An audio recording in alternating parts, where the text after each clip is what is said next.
Hello there.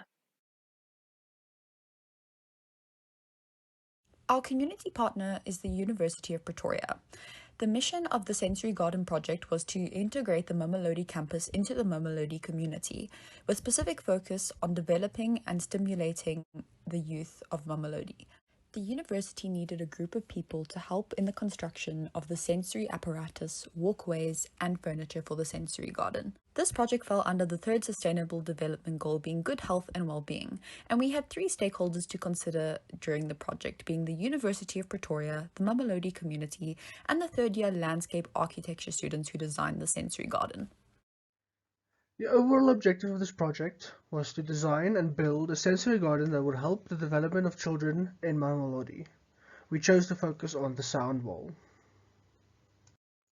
Our plan of engagement was to first discuss and design the wall, prepare everything that had to go on the wall, and then put the wall up when we got to the site. After that, we helped the other groups to complete our hours. We ended up designing a wooden wall that we attached to the existing brick wall. We used various recycled materials to create our sound-making devices, such as drums, shakers, wind chimes, and a xylophone.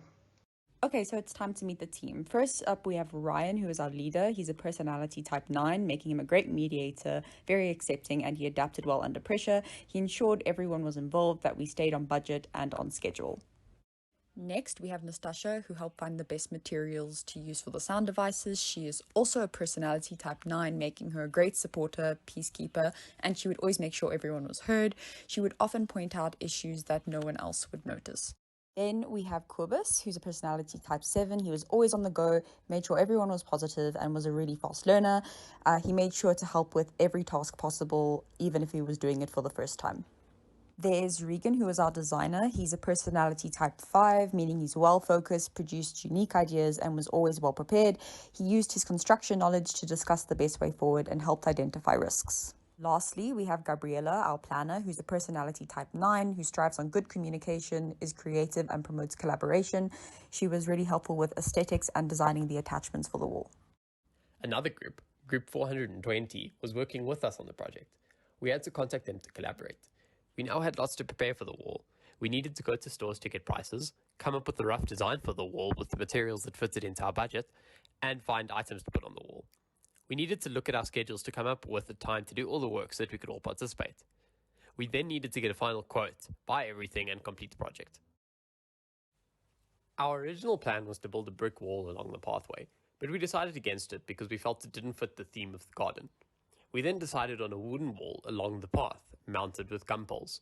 But due to the community partner changing the layout of the garden, we decided to mount a wooden wall onto the existing brick wall.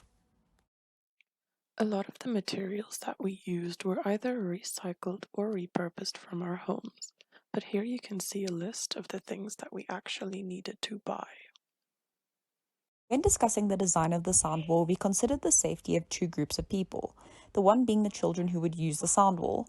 We wanted to make sure there was no space between the planks for the children to climb, as well as no harm that could be done to the children by the sound devices via heat or sharp edges. We also wanted to make sure the sound devices were properly attached to the wall so they could not be stolen. Secondly, we had to consider the safety of our team. We were going to be using many power tools as well as hefty tools such as shovels and pickaxes. We were also going to be sanding down many of the sharp sound devices in their raw states. Thus, we ensured that we would always work in teams and brought a first aid kit. We were also all at risk of the virus COVID-19. Thus, we made sure to all wear our masks at all times.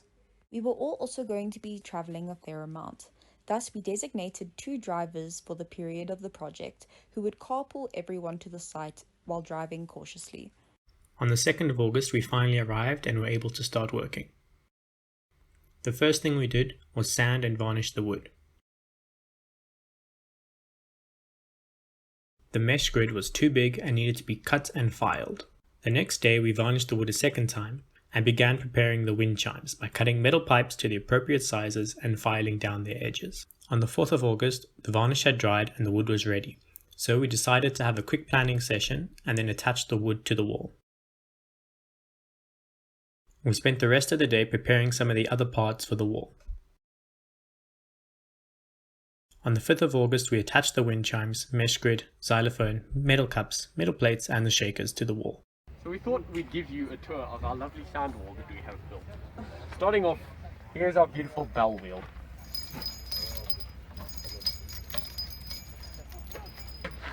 Next, we have our wind chimes.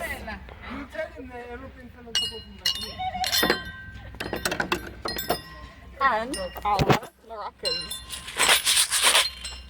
And our pots and pans. And next we have the grid. And our xylophone. And most importantly, don't forget to sanitize. We had already finished with our project, but we still had hours to complete, so we helped the other groups with their tasks. The first thing we did was help map out where the walkways would go. Then we helped dig out a small portion of those walkways. Once that was completed, we helped sieve soil that would be used for making cement. We needed to remove large rocks and pieces of organic matter. Finally, on the 6th of August, we sieved soil again and uncovered a water tap that had been covered by dirt. On the 14th of August, Kobus and Ryan came back to do a final layer of varnish on the wall and to help Kobus complete his hours. For this project, we tried to be as eco-friendly as possible, so we tried using recycled materials wherever we could. We made sure that the wall was safe by removing any sharp edges, varnishing, and making sure everything was attached. Once we had completed the wall, the other groups still had to complete their projects to finish the garden. Our wall will require some general maintenance to make sure it is safe. Looking back after completing the project, we definitely underestimated the importance of good planning beforehand. Luckily, we were able to adapt well to any obstacles that came our way.